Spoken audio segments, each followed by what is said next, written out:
আজি অসমৰ প্ৰথমটো আৰক্ষী বাহিনীৰ প্ৰতিষ্ঠা দিৱস আমি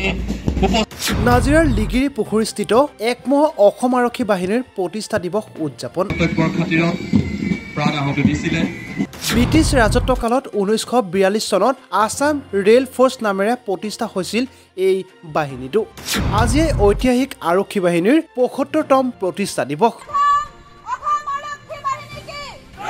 ব্ৰিটিছ ৰাজত্বকালত 1942 চনত আসাম ৰেল ফ'ৰ্চ নামেৰে প্ৰতিষ্ঠা লাভ কৰি পৰৱৰ্তী বিশ্বযুদ্ধৰ সময়ত এক্সিলাৰী ফ'ৰ্চ ৰূপে নিয়োজিত কৰা বাহিনীটোৱে যুদ্ধত অৱতীৰ্ণ হৈছিল আৰু তাৰ পাছতেই 1942 চনৰ 15 জুলাই তাৰিখে প্ৰথম অসম আৰক্ষী বাহিনী হিচাপে নামাকৰণ কৰা হয় 1952 চনৰ 1 আগষ্ট তাৰিখে অসমৰ প্ৰথম বাহিনী দেৰগাঁৱৰ কপাহতলী পথাৰত গঠন কৰা হয়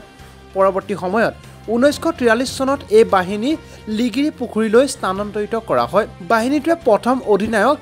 HFG ব্ৰিগেডিয়াৰ সাহাবে দায়িত্ব গ্ৰহণ কৰাৰ পাছতেই অৰ্থাৎ 1948 চনৰ 1 ছেপ্টেম্বৰ তাৰিখে প্ৰতিষ্ঠা দিৱস হিচাপে ধাৰ্য কৰি আজিৰ এই দিনটোক প্ৰতিষ্ঠা দিৱস হিচাপে পালন কৰি আহিছে আজিৰ এই পবিত্ৰ দিনটোত মুখ্য অতিথি হিচাপে উপস্থিত বাহিনীৰ অধিনায়ক মুকলেছ উদ্দিন আহমেদৰ লগতে চতুৰ্থ অসম কামাণ্ডো বাহিনীৰ অধিনায়ক সুৰজিত সিং পুনেশ্বৰ ভাষণৰ প্ৰসংগত দলে আৰক্ষী জনগণৰ লগতে দেশৰ নিৰাপত্তা আৰু জনসাধাৰণৰ হিত সাধনৰে নিষ্ঠা সহকাৰে কৰ্তব্য পালন কৰা উচিত আৰু সেই কৰ্তব্য পালন কৰিবলৈ যাওঁতে অজস্ৰজনে নিজৰ জীৱন উৎসৰ্গা কৰিব লগা হৈছে বুলিও ভাষণৰ প্ৰসংগত উল্লেখ কৰে নিজৰ জীৱন উৎসৰ্গা কৰি দেশ আৰু জনগণৰ নিৰাপত্তাত নিয়োজিত অমৰ জোৱান তথা বীৰ শ্বহীদসকলৰ ত্যাগ চিৰকাললৈ স্মৰণীয় হৈ থাকিব বুলি মন্তব্য প্ৰকাশ কৰে পুৱা শ্বহীদ তৰ্পণ বৃক্ষৰোপণেৰে কাৰ্যসূচীৰ শুভাৰম্ভ কৰা হয় গাম্ভীৰ্যপূৰ্ণ অনুষ্ঠানৰ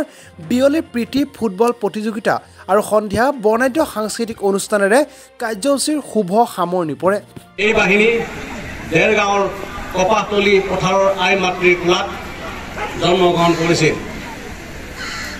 এই সময়ত এই বাহিনীৰ অধিনায়ক মিষ্টাৰ HFG বাৰ্বিজ তেওঁ প্ৰথম ব্ৰিটিছ সাহাব অধিনায়ক হিচাপে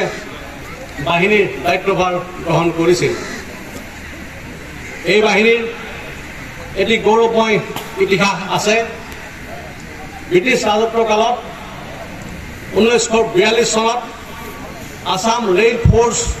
নামৰ এটা বাহিনী গঠন কৰা হয় উক্ত বাহিনীটোৱে বিশ্বযুদ্ধৰ সময়ত অক্সিলিয়াৰী ফ'ৰ্চ ৰূপে নিয়োজিত কৰা হৈছিল আৰু এই বাহিনীটোৱে জাপানী সৈন্যসকলৰ বিৰুদ্ধে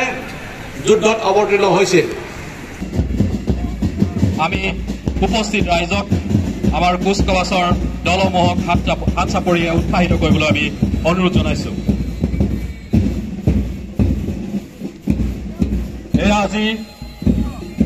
৭৬তম প্ৰতিষ্ঠা দিৱসৰ পেৰেড কমাণ্ডাৰ ৰূপে দায়িত্বত আছে ABI কল্পনা বৰা পেৰেড টুৱাইচি হিচাপে ABSI অজিত ৰাগ